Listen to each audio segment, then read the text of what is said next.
Hi there and welcome to Hyundai Power Products. My name is Adrian and today we're going to look at this HYC1600E electric chainsaw. So I'm going to open the packaging, lay the contents out on the table so you can see exactly what you get. So I've laid the contents out, but I will draw your attention to this on the top of the box. And it says that chainsaw safety kit must be worn when using this equipment and only to be used by trained, experienced operators. So just take note of that. Okay, I'll put the box to one side and we'll work through the contents. So first of all, we have the chainsaw unit itself with its power lead. We have the chain bar. We have this bag which has the chain in it. I will be wearing gloves when handling the chain. We have a comprehensive user manual here. Now I do recommend that you read the user manual before use. And then we have the chain cover. And that's the contents of your packaging. So we're going to move forward with the assembly of the chainsaw. I'll just put these units to one side temporarily. And we'll start with the chainsaw itself. So to fit the bar and chain is the first thing we're going to do. So as you can see, this is the chain cover here. If I rotate this knob anti-clockwise, I can remove the chain cover completely. So the bar will be fitting on this area here, as you can see, right, in this location. So with the bolt sticking through this longer of the two elongated slots. So I'm going to put the machine up on its side and we're going to fit the chain. So I'm going to try and explain this to make it simple, but it's very important that the chain goes on the right way round. Yes, it's a circle, but if it were, let's say, that way round on the chain bar, it wouldn't be correct. If it's on this way round, it would. Now I'm going to explain the difference between the two. So you'll see the silver coloured teeth have a large portion to the left towards the saw, and we'll call this the top of the saw. So if I put the chain bar in there, that would be the correct way round for the chain to fit. So there is a little drawing on the end here. I'll give you a zoom in on that, but you'll be able to see if you've got it right, because that little picture, the black picture, will match up with the shape of the tooth. So I'll bring you in and show you that. So as you see, the little black picture there shows a small piece to there and the larger piece to this side, which is exactly what that silver link shows. So that would be the correct way around for the chain on the bar. So I'll just put the chain into the bar, and as you can see, I'm wearing gloves. And then we can head back to the saw and fit the bar and chain as one. So here's a little general view of what we're trying to achieve. The chain is in the groove all the way around the saw. I'll just lift it back off again. And I've looped, you'll see the little teeth here will drop into the grooves quite neatly in the driver gear here. So you'll find once you've got that in, it will just sit there. So I'll just give you a close-up of how it is supposed to sit. So as you can see here, the little internal teeth on the saw are sat in the grooves correctly.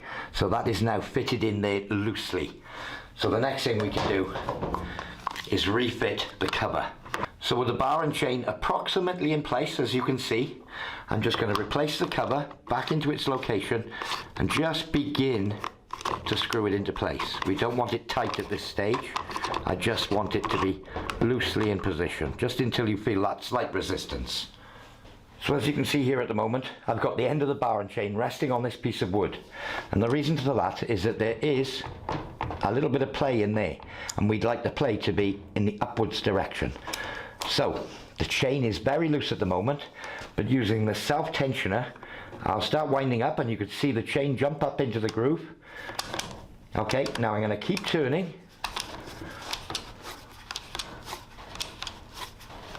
Okay. Now my chain tension there is about right. I can lift it out of the groove and it snaps back in, and I have tightened up that hand wheel. So that is now set.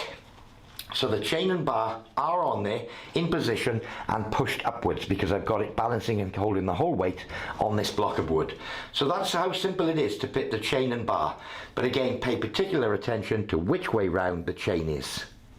So just a little tip, when you first start using your chainsaw, this chain will stretch. It'll do an initial stretch and it will become slack. So keep a close eye on that. If it should become slack, the method to retension it is to completely undo all the tension off it, okay, so that it's free, as you can see, and then do it again. Screw this lever up and keep going until it's tight. There we are, and it will actually stop when it's tight. So that will retension it.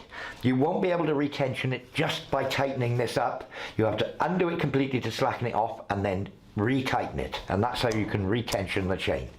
So that's just a handy little tip to deal with the initial stretch, but do keep close eye on the chain when you're using it at first, because that chain will stretch during its probably initial 15 minutes of use. You may have to retension it a couple of times until it's bedded in, and then it should be good for multiple occasions before you need to retension it. So we're happy now that the chain is fitted correctly, tensioned correctly, and I'm just going to put the cover on. There we go, sliding it home completely to keep myself and other people safe from those sharp teeth. So the next part of the setup would be to add chain oil to the reservoir in the back here. So you simply anti-clockwise unscrew the knob here and add chain lubricating oil. Now this isn't engine oil, any normal oil, it's chain lubricating oil. It's much thicker. If you use a general purpose motor oil or something like that, it will be very messy and a lot of oil will come out because it's too runny. Proper chain lubricating oil in there, and you'll see there's a sight glass on the side which will show you how much oil is left in the tank. So I haven't got my machine plugged in yet. I'm still going through the procedures. So you'll notice that the trigger does not pull. If you push the button, the trigger can be pulled. Okay, so it's an interlock on there. You need to push the button, pull the trigger. That's to switch it on. Second thing, we'll go on to the chain brake next. So this lever here is very important. This is the chain brake or emergency stop.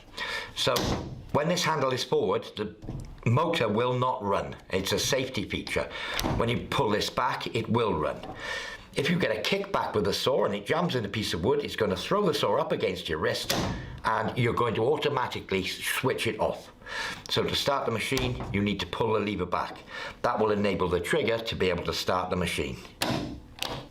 So part of the pre-use checks for this machine is that when that lever is forward, we need to pull the trigger. Now it's all plugged in the mains and switched on, but nothing happens. So we know that the interlock is working correctly.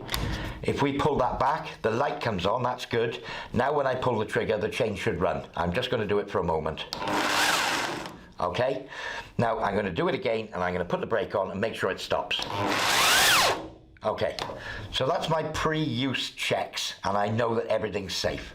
Now another thing, whenever you're transporting the machine, moving from A to B or what have you, and you've finished a cut, always switch the brake on, just in case you inadvertently pull the trigger or pull the start trigger. So always leave it with that brake or stop there with the light off. If you're moving from A to B, moving around logs or what have you, always push that forward. It's a good safety tip. So we know it's all operating correctly, it has oil, it has everything it needs, it's ready for use. And again, as it does say on the box, that it's only to be used by trained, experienced operators. I'm just going to have a quick look. That chain tension is just right, I can just lift it out of the groove. Let me bring you back there. So that's good for the moment. Again, as I said earlier, make sure that you keep an eye on the tension of this. During its first sort of 15 minutes of use, you may have to retension the blade on a few occasions. So now that we're there, I'm just going to put that cover back on. I'm going to unplug it from the mains. I'm going to leave it with the brake on and we're away to go. So just one final piece of housekeeping with the machine. You'll see a hole here in the end and this tab. Now that's the cable strain reliever.